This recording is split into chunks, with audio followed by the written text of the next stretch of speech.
Revan defeated Malak, destroyed the Star Forge, and vanished into the unknown regions. The Jedi Civil War was technically over, but the Republic was in ruins.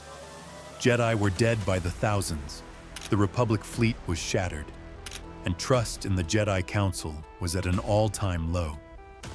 And that's when things got worse. Much worse.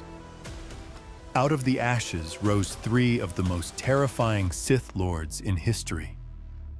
Together, they formed the Sith Triumvirate, and their goal wasn't just to conquer the Republic.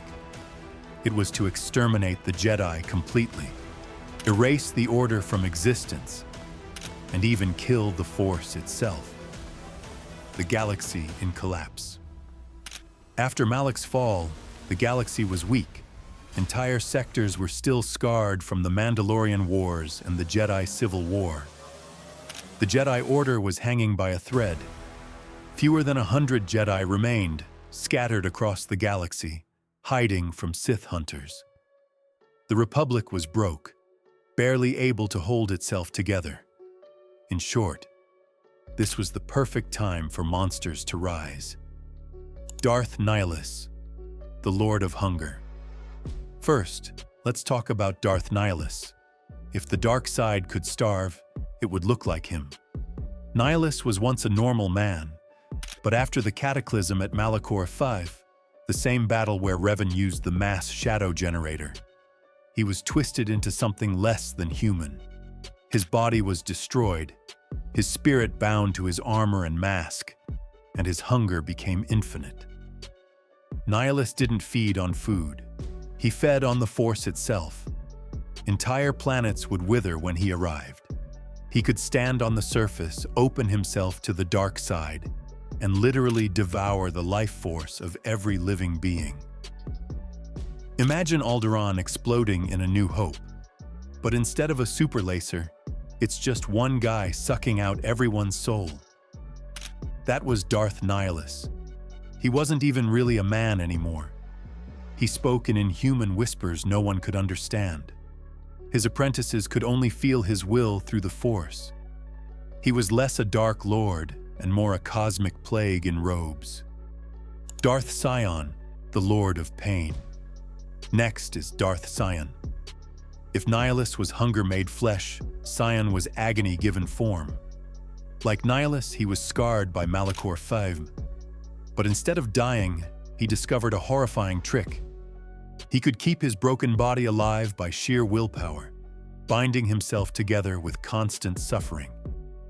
His skin was cracked, his bones shattered. But through pain, he endured.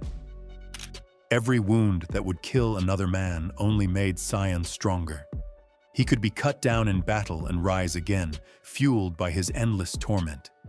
To his enemies, he was immortal. To himself, he was a prisoner of agony. Darth Sion was the walking embodiment of the Sith belief that pain equals strength, but his existence was misery. He was a corpse animated by suffering, doomed to never know peace. Darth Traya, the Lord of Betrayal. And then there was Darth Traya, also known as Kreia. Unlike Nihilus and Sion, she wasn't a monster. She was a philosopher, a manipulator, and the one who held the Triumvirate together. She was a former Jedi Master, cast out by the Council for her radical beliefs. In exile, she turned to the dark side, founding a new Sith Academy on Malachor V and taking on students, including Nihilus and Sion. But here's the twist. Traya's ultimate goal wasn't just to destroy the Jedi or the Republic. She wanted to destroy the Force itself. She saw the Force as a prison, manipulating everyone in the galaxy like puppets. Her plan was to cut off the galaxy from the Force entirely, ending both Jedi and Sith forever. Her philosophy of betrayal shaped everything she did. She betrayed the Jedi. She betrayed the Sith. She even trained apprentices knowing they would betray her, because in her mind, betrayal was the true path to strength. If Nihilus was hunger and Sion was pain, Traya was treachery incarnate. the Triumvirate's war on the Jedi. Together, these three Sith Lords formed the Sith Triumvirate. From their base on Malachor V, they launched a purge unlike anything the galaxy had ever seen. They didn't build fleets or conquer planets. They hunted Jedi. One by one, they tracked down the survivors of the Civil War and exterminated them. The Order was reduced to almost nothing. Jedi temples were abandoned. The few who remained went into deep hiding. Nihilus would drain entire worlds just to kill the Jedi hiding there. Sion and his assassins stalked the shadows, cutting down knights and masters wherever they found them. And all the while, Traya whispered, pulling strings, setting traps, turning Jedi against each other with manipulation. The Jedi Exile, the last hope. But in the middle of this nightmare, one figure emerged. The Jedi Exile, Meetra Surik.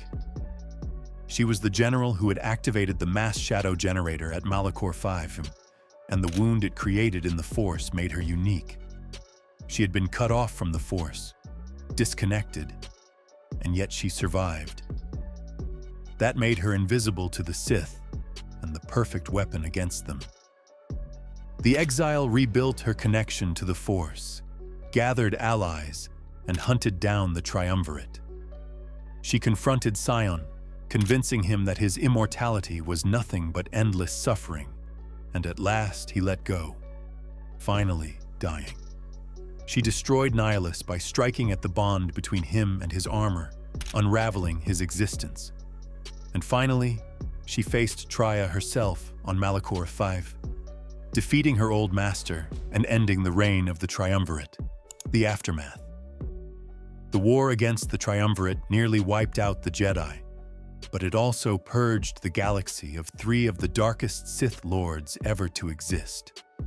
The Jedi Order was left crippled, but alive. The Republic staggered, but endured. And the Sith? They had torn themselves apart again, victims of their own endless hunger, pain, and betrayal. But as always, the dark side never truly dies. The seeds planted by Nihilus, Sion, and Traya, the knowledge, the rituals, the hatred, would fester, and soon another Sith empire would rise, this time led by a monster who had lived for over 1,000 years, Darth Vitiate. Because if you thought one Sith draining entire planets was bad, wait until you hear about the Dark Lord who consumed entire worlds of billions just to fuel his immortality. In the next chapter, we'll meet Darth Vitiate, his warlords like Malgus and Mar, and the Old Republic's final showdown with the Sith.